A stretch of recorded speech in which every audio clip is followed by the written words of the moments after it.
السلام عليكم ورحمة الله وبركاته.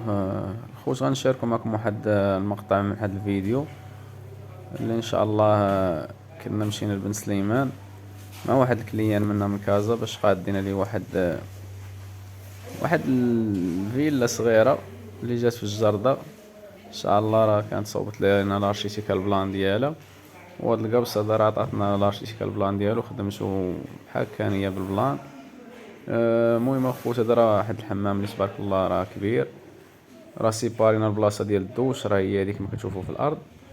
وهنا راه السيستيم غيكون داكشي في القبص الفوق في البلافو ديال البلومبي، ديك التقبه اللي خليت راه هي اللي غادي تخرج منها الجعبه ديال البلومبي، دايره قصيره مازال غادي يسوديها باش نزلنا لفوق بلافو عند جليج. هذاك هو الحد ديالو فين حبس، وكانت بقى خاصها تزاد شويه. انا الخوت راه عندنا الكينابل لنا ديال لاكليم، راه درنا ليه واحد لاطراب، كنا بغينا ندير واحد لاطراب لي ميطاليك. ما لقيناش الميطاليك، لقينا غير هاد اللي ديال بياتريز، راه ركبتها ومن بعد راه ان شاء الله غتصبغ باللون ديال فوق بلافو اللي تبقى بيضة هي راه ما كتبانش.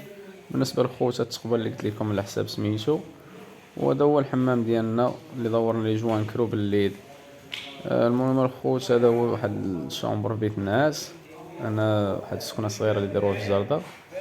وهذا هو البلا اللي عطاتنا السيده خدمنا ليه عليه. هاد البلاصه مازال غادي تسد بواحد لينيشه ديال العود.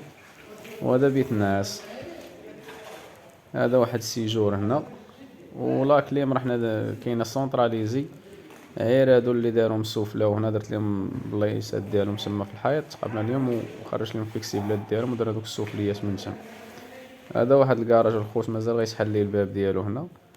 وهادي راه الكوزينه هنايا قدام هاد الصاله مونجي.